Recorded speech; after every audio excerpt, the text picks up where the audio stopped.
Good morning. Okay, good morning. I want to invite all of you to welcome our first special speaker. He is the Executive Director of Bay Area Council Economic Institute. He's also a F50 Global Committee member, a featured speaker in our previous events. His firm, his Economic Institute, did lots of research regarding the impact of pandemic to the Bay Area companies. And let's give a big welcome to Sean. Good morning, David. Nice to be with you.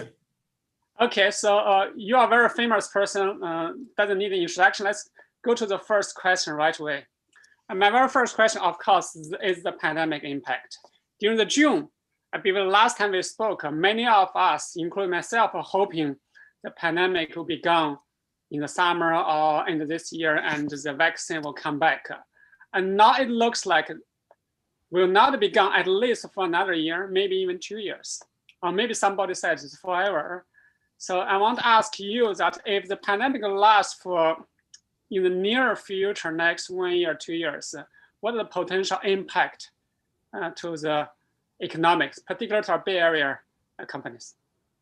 Well, one thing we've come to understand is how much we don't really know about this. As you were suggesting, David, when this all kicked off last March, many people thought that we would shut down for maybe 3 weeks and people would go on furlough and they would be hired back by June or July and we'd be off in a V-shaped curve. I didn't think that was going to be the case, but there was a lot of thinking that we would be through this by the summer. And then the date keeps pushing back and back and back. So right now, as I talk to medical experts, I don't think anybody really knows how long it's going to go on, except that nobody that I've spoken to expects any return to normal before next summer. And then the question is, as you said, do we go to 2022? But it appears that we'll be dealing with this remote situation until a virus vaccine is widely available and distributed.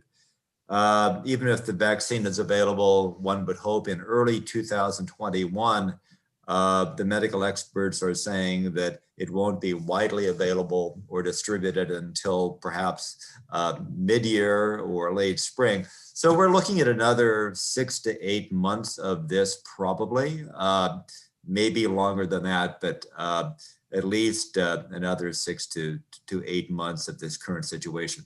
I think it depends for the impacts on what kind of businesses you're talking to. I think for tech, the extension is not perhaps as consequential as it is for smaller businesses with shallower reserves. The large tech companies are going through this pretty well right now. Most of their workers, if not all, are remote. That's kind of becoming the standard way of operating for many, at least until next summer. I think it's the smaller businesses that really are more hand to mouth. They were more hand to mouth before the pandemic began. And with the federal support not available now, the question is, how long can they hang on until business resumes? So local governments are trying to accelerate the opening as fast as they prudently can, but I think we're going to lose a lot of smaller companies between now and perhaps 6 months from now. And of course, for the tech companies, it depends. Those that are in the later stages and are getting new funding, they're getting through it okay, generally, and they're moving ahead, especially if they're in the right fields. The very early stage ones, a bit of a tougher story, but at least for all of them, the capital is there if they can use it properly. Great, Sean. Sean, good to connect with you, chat with you again. Good to get track. And we did a couple of sessions in early beginning of the year. Sean, while we all look at the impact of this pandemic, what are a couple of good things which we would like to see stay on?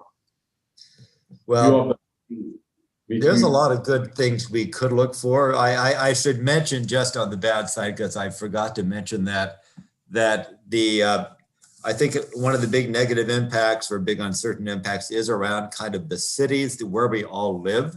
Ridership on public transit is down 87%. And this raises the question of the viability financially into the future of public transit.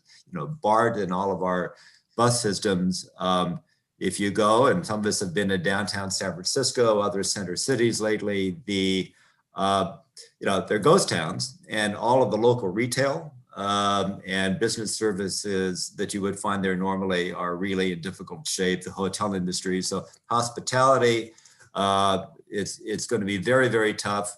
Airlines, very, very tough. Street level retail, very tough. Arts, very, very tough. So it really depends on what you're looking at right now. And I think commercial real estate, with so many vacancies rising up, very tough for the foreseeable future there too. But there are definitely upsides. As we know, crises like this are very often a spur to innovation, and we're seeing that. We're seeing it by the way we're interacting now electronically.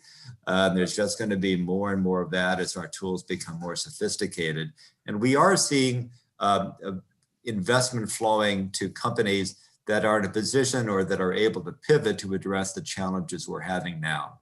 So, so many things in biotech and life science.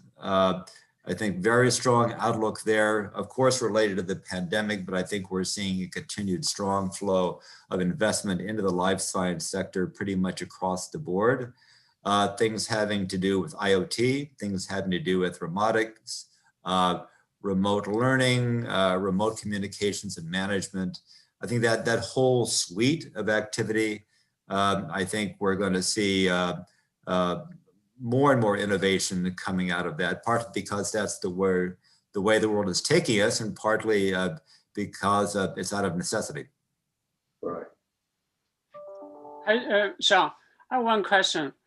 Because working remote, so you see the Palo Alto, Menlo Park areas, property prices dropping, but the surrounding area actually are increasing. Similarly, there's many California, Silicon Valley people start to relocate all over the place to somewhere closer, maybe even to Nevada or other Texas or other places. Does this bring impact to the Silicon Valley's future? Well, it will, but it's a little bit hard to predict exactly how that's going to pan out over time. And as some people speculate that, well, so many people are going to leave and not come back. And that's going to be the way it is permanently, or they're never going to work in a physical office again. I don't believe that's true, although there will definitely be an adjustment. I don't think many of us are going to go back to 5 days a week, full-time sitting in offices. However, when we see people working remotely, many of them are working from their homes where they were before. We've seen more younger people tend to leave the core urban areas, but often not going very far. They may be going to live with their parents, maybe somewhere in the suburbs.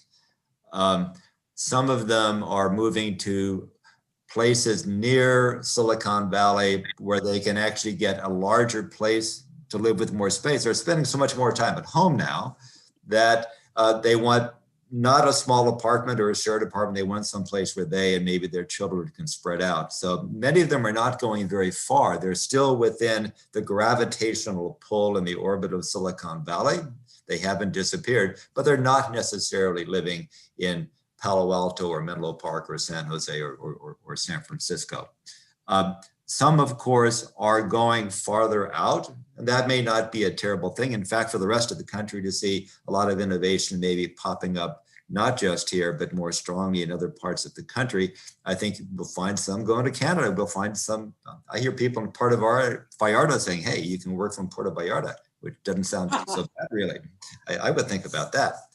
But I think at the end of the day, the gravitational pull of the valley is going to remain very, very strong. That companies, for the most part, will want their people back together at some level, maybe not 100% every day. They'll want them back together. I think people will want to get back together And it may not be a bad thing altogether that there is some dispersal going on, because we've seen generally around the Bay Area, home prices stay strong and going up because people want to get out of apartments and they want more space because they're going to spend a lot more time at home.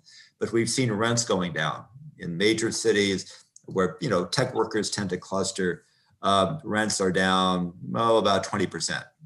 And, you know, they were so stratospherically high. It was such a difficult issue for this region, the cost of housing, which it was becoming a competitive disadvantage, that in the longer term, if housing prices stay high but rents drop, that could be a good thing in the longer term. It could make this place more affordable than it has been for many years. Okay. So, Sean, one last question. Personally, how do you want to remember 2020? That's interesting. You should ask all the judges. I remember it in the rear view mirror. Yes. You know, it hasn't been a total loss. You know, the year, right? There's so much online to people, but rear view mirror. Okay, great. Okay, great.